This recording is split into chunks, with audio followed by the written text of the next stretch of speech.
Aime-t-il le club comme nous l'aimons interroge un autre. Mais ça, c'est mytho et c'est pipeau et c'est très très grave. Et c'est ça le vrai danger de l'OM. Qu'est-ce qui est mytho et pipeau dans tout ce que je La raconte description que tu es en train de faire. Parce qu'en fait, aujourd'hui.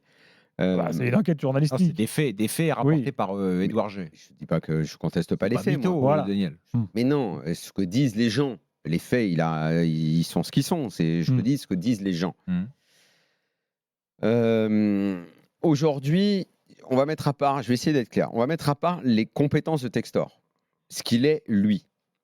À partir du moment où le club est vendu à ce gars-là et qu'il en est le patron, qu'il entre en fonction, c'est absolument impossible pour un club qui a connu pendant autant d'années un mode de fonctionnement.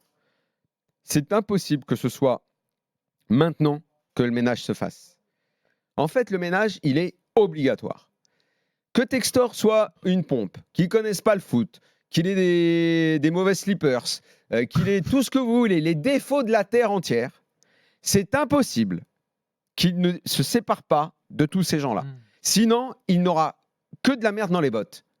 Ils vont tous lui chier dans les bottes. C'est obligatoire. C'est pour ça qu'il met des mocassins, non, je suis pas d'accord. Ils vont pas lui chier dans les bottes parce que ça voudrait dire que consciemment ils veulent sa perte. Non, par contre ils ont des habitudes de fonctionnement qui peuvent pas coller avec le changement. Ça c'est sûr. Donc, c'est obligatoire. Chier dans les bottes, 1 euro. Chier dans les bottes, c'est vulgaire. Chier dans les bottes, honnêtement. Un peu. Ah, 2 euros. Alors, franchement, mais non, mais c'est quoi? C'est devenu une émission woke. C'est devenu une émission woke. C'est quoi? On est calviniste? Comment ça se passe? Moi, je veux bien qu'on lui tape dessus. Je veux bien qu'on dise il est bidon, il est ceci, il est cela. Mais de toute façon, aujourd'hui, c'est le patron, c'est lui qui a le club.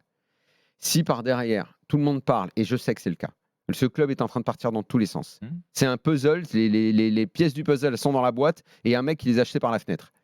C'est comme dans le Scrabble par la fenêtre, Josiane Balasco. Là. Oui, mais la responsabilité de Textor est engagée Vous avez vu votre Scrabble pour une chose, Daniel, c'est que si les gens qui étaient au club, je ne parle pas des cadres dirigeants qui sont dans une situation particulière parce qu'ils ont un devoir de loyauté et ils ont une compétence a priori. Sauf que eux n'ont fait que aller de travers. Et Ponceau, le premier, qui de toute façon était pas forcément très bon avant, il a fait partie de la direction Aulas qui a participé, à mon sens, grandement à la construction du Titanic qui est en train de couler maintenant. Genre, on ne peut pas, si on est un minimum honnête intellectuellement, tout mettre sur le dos de Textor qui est là depuis 3 mois. Non, je suis d'accord. C'est pas possible. Si, que Textor soit pas bon, qu'il fasse des mauvais choix, qu'il connaisse pas le football, qu'il mette Santiago Levis là, à la tête du club, tout ce que vous voulez. J'ai aucun problème, moi, pour critiquer ça. Mais soit il y va, il met ses équipes, il fait table rase. Peut-être qu'il y a un doute, peut-être que lorsqu'il met ses équipes, parce que ce qui nous est assez. On peut pas juger de ça. On voit des noms nommés, mais il y a le nom Gucci qui est le patron. Mais lui, derrière, il y a eu une dizaine de cas. Le problème, c'est qu'on l'a mis là. Il y a eu le directeur de marketing qui est parti, là, il y a Sauvage qui va s'arrêter. Et les gens qui les remplacent, ont-ils le niveau, ont-ils la feuille de route qui convient, etc. Mais ça, je suis d'accord avec toi. C'est ça le problème. Mais ça, je suis absolument d'accord. Et peut-être qu'en interne, ceux qui parlent à Édouard G se disent, ceux qui remplacent ceux qui partent ne sont pas au niveau. Ce qu'on voit bien, c'est que ceux qui parlent, en fait, ne vont pas dans le bon sens pour le club, parce qu'ils ne font que finalement semer la zizanie. Bien sûr. Donc, il est bien obligé de s'en séparer, parce que visiblement, il y a incompatibilité. En fait, Textor, il met ses équipes, et après, on jugera qu'il est mauvais. Et effectivement, il fait des choix qui sont parfaitement critiquables. Le pauvre Santiago Cucci,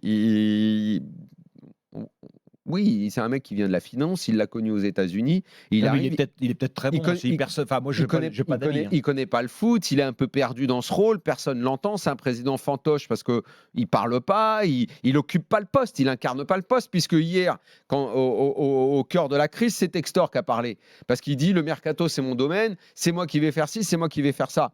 Fais, mon grand, fais tout ce que tu as à faire. On verra si c'est mauvais. Pour l'instant, c'est toi qui as choisi de changer les entraîneurs, machin et tout. C'est pour ça que même quand on dit mais c'était pas le problème de l'entraîneur d'avant, c'était pas ceci. Évidemment que c'est beaucoup plus vaste. Mais le mec qui arrive, qui est en place, qui prend le club, il doit mettre ses équipes. Et il doit s'assurer de la loyauté de ceux qui restent. Et je suis pas sûr qu'étant donné comme ça s'est passé et la rupture avec Aulas et la proximité qu'il y a entre les anciens et Aulas, comment veux-tu que ces gars-là lui soient loyaux? Évidemment qu'ils vont pas être, ils vont pas être loyaux, ces mecs-là. Loyaux. Hein? Forcément. Donc il faut qu'ils s'en séparent. Moi, je suis même. Donc faut qu'ils s'en séparent. Faut qu'ils s'en séparent. C'est obligatoire. Et après, advienne que pourra avec les équipes de Textor. Et on ira trouver ceux qui lui ont vendu et dire, hey, les gars, à qui vous avez vendu le club? Alors, d'après nos confrères de l'équipe, là, que j'ai lu attentivement, notamment Vincent Deluc, qui connaît quand même bien la maison lyonnaise, et qui dit que a priori, Ponceau, c'est un choix de sa part. C'est-à-dire qu'il avait tout à fait la possibilité de rester ou de partir chez les féminines, mais qu'il a lui choisi, in fine, après une longue réflexion, de partir chez les féminines. Ponceau, qui est le gars qui parle. Attends, Ponceau, juste, Daniel, je donne des éléments qui me paraissent être factuels. Et le deuxième point, c'est important. Ils disent que Textor le directeur sportif, va nommer dans les jours qui viennent un directeur sportif qui arrivera d'un grand club européen, qui va occuper cette fonction qui pour l'instant n'était pas incarnée à Lyon. Voilà, c'est les deux infos que donnent nos confrères de l'équipe ce soir. Donc, les confrères que tu as cités étaient informés directement par la présidence et les amis des présidents. Peu importe, je ne le critique pas, voilà, mais c'est un son de cloche. Ouais, enfin, les relations, si tu veux faire les relations au Las du Luc, ça peut faire un roman, hein, un roman passionnant.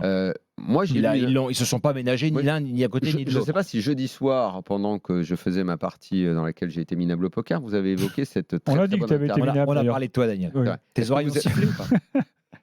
Mais moi, quand le niveau est pas bon, je suis pas bon. C'est très difficile de jouer avec des gens qui savent pas jouer, tu sais. Toi-même qui critique les joueurs qui, quand il y a un match pourri, font des matchs pourris. Non, le problème, c'est de trouver un niveau de ton adversaire de ton niveau. Est-ce que vous avez évoqué la fantastique interview que je vous ai envoyée, que j'ai lue dans Planète Lyon? Oui, nous l'avons évoqué. Oui. Bon. De l'assistant de Juninho. Elle décrit un fonctionnement, qu'on comprenne, qu'on soit d'accord avec ce qu'il dit, mais en tout cas, ce qui est certain, c'est que de toute façon, dans ce club, depuis trop longtemps, il y a des gens qui ne voyaient pas les choses de la même façon, qui se tiraient dans les pattes, il y a la description des rapports absolument terribles entre Ponceau et Juninho, il y a la description de l'absence d'Olas sur la fin de l'aventure, un Juninho qui était complètement perdu. On savait pas on ne comprend pas où le club allait et où va maintenant. C'est ça le vrai problème. Donc, qui est le capitaine aujourd'hui? Le président, qui doit diriger le club, qui doit prendre les décisions. C'est ça le vrai problème. Alors aujourd'hui, on a eu une couche supplémentaire avec Jérôme qui dit, dans le vestiaire, Fabio Grosso, c'est déjà terminé. Jérôme Roten, cet après-midi dans son émission. Je ne doute absolument pas des infos JR25 parce que souvent, elles sont bonnes. Néanmoins, je n'ai pas le même son de cloche, moi, de l'interne. Ça ne veut pas dire qu'il a tort. Ça ne veut pas dire que j'ai raison. Je pense que les deux sons de cloche qu'on a caractérisent justement le bordel dans le vestiaire. Moi, le son de cloche que j'ai, c'est plus qu'il est arrivé et comme tout nouvel entraîneur, il met en place la rigueur. On va être carré maintenant, séance doublée, et qu'il y en a à qui ça plaît et il y en a, surtout que les résultats sont pas bons, disent c'est de la merde. Et donc, c'est pour ça que le son de cloche que Jérôme a eu, c'est le pire entraîneur qu'on ait jamais eu, avec lui ça pue et tout. C'est normal, vu la façon qu'il a de fonctionner, la façon qu'il a de trancher, en disant, et je ne dis pas qu'il a raison, hein, attention, c'est un management un peu particulier. Hein, la veille, dire à un tel, toi tu dégages, je ne compte pas sur toi, toi je ne compte pas sur toi, ou à toi je te sors à la mi-temps. D'après ce que dit Jérôme, c'est à 18h. Toi je te sors. Quoi? Qu'est-ce que tu dit là? C'est de la. Là, franchement, c'est de l'abus, mais alors total. Là, ça devient grotesque. Hein, les nouvelles règles deviennent grotesques. Plutôt que de dire c'est de la. Tu vas dire c'est nul. Et il y en a d'autres qui sont prêts à accepter ce management un peu à la dure. Les sons de cloche sont différents. Ceux qui travaillent au plus près de Grosso sont contents de ce nouveau fonctionnement, disent que c'était utile de remettre de l'ordre parce que ça partait dans tous les sens. Et la vérité, c'est que ce vestiaire, il est complètement désuni.